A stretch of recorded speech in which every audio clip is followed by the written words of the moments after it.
As a little boy, actually going back now in time, 60 odd years ago, he was pretty similar to me really. He was a little sportsman. He wanted to be into sports the same as what I did.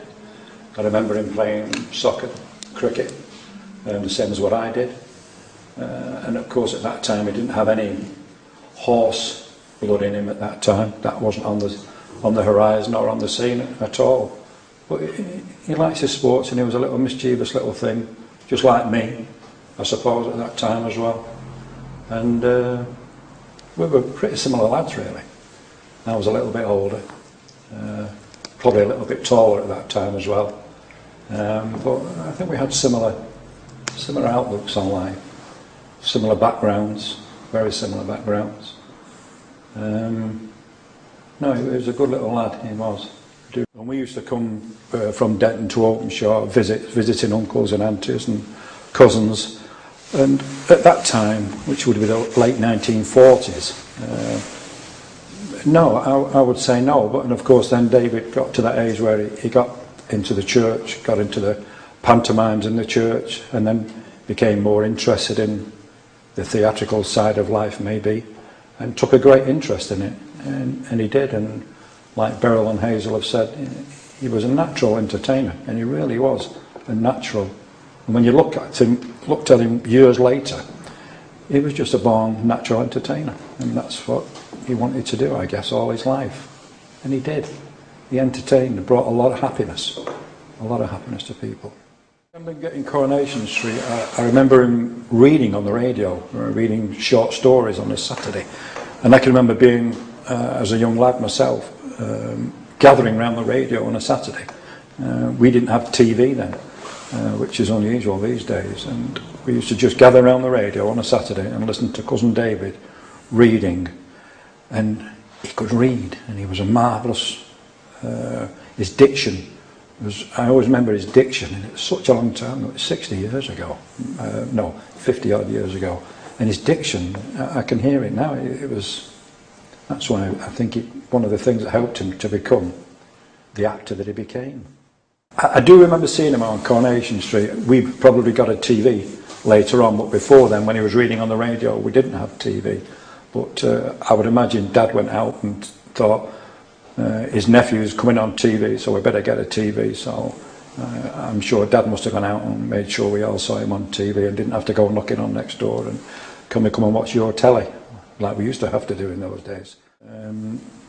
Just unbelievable that we had somebody on TV working for a national institutional programme that it was then, and it is now, probably even more so now. And our little cousin, there he was, acting the pants off Pat Phoenix probably, or whoever was in the cast in those days. And he didn't have long enough at it for me. He should have had a big deal on that.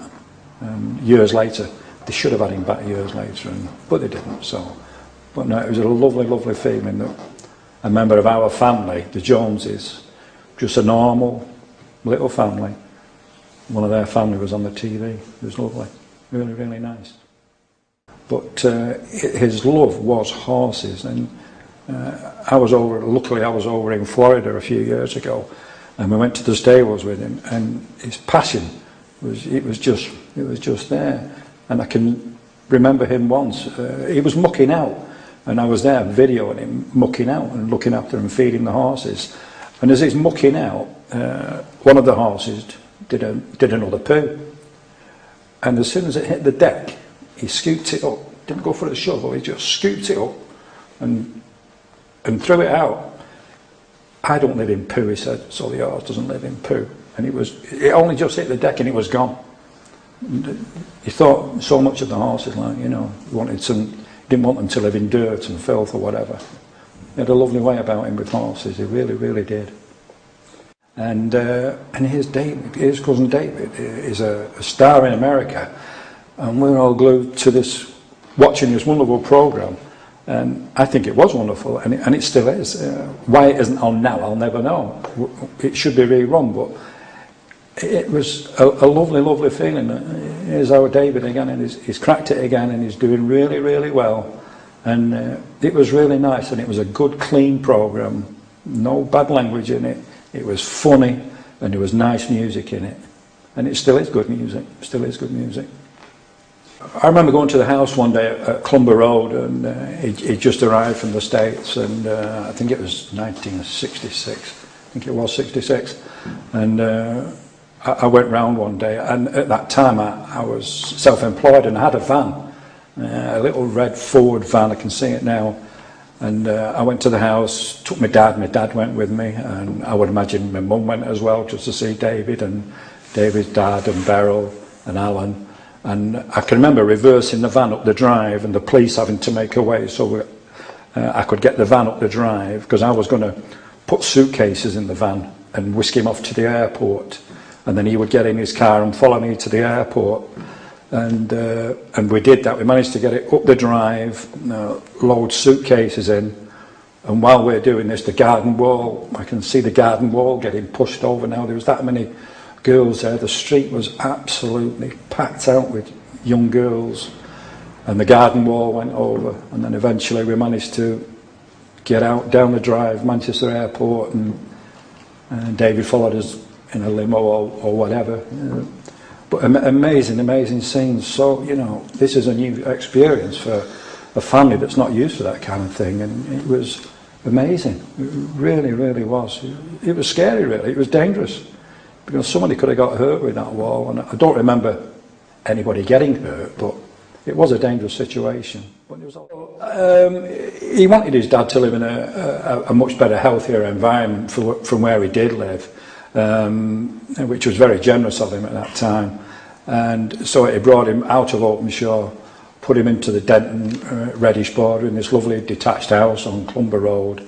And it was beautiful. It was so nice for his dad. His dad didn't have good health at that time, and it was really nice of him. It really was, and everybody was over the moon that Dad had this lovely place from this little 2 up and 2 down in Openshaw, and finished his days in this lovely little house, little detached house in Denton. It was really nice. It was good. My brother, I had a brother that, I still have a brother that emigrated in 1968, and he went off to Canada, and my mum and dad were going to go and see him. I think it was the year after, 69 maybe. No, it might have been the same year, I can't remember.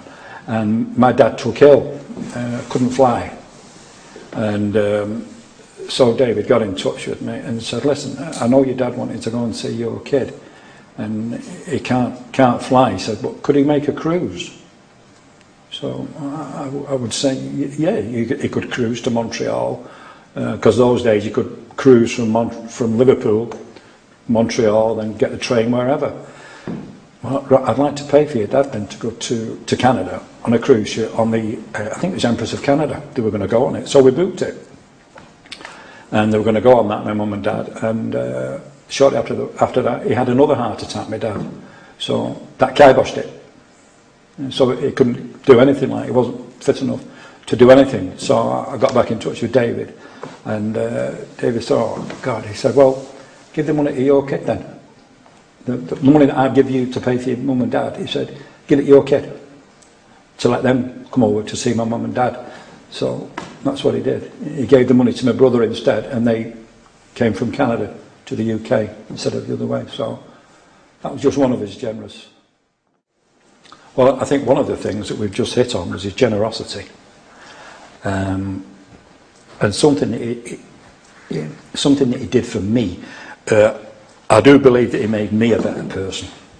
I do believe that, and the amount of time that I did spend with him over the last 10 years, spent a lot of time in his company. We used to talk very regularly on the phone. If there wasn't a soccer game on over there and he wanted to know a score, he would call, and or I would call him to give him the score, or if anything was going on in the family, we would call each other. We did spend a lot of time on the phone, and I do miss those phone calls. I do miss those. Lovely memories. Yeah.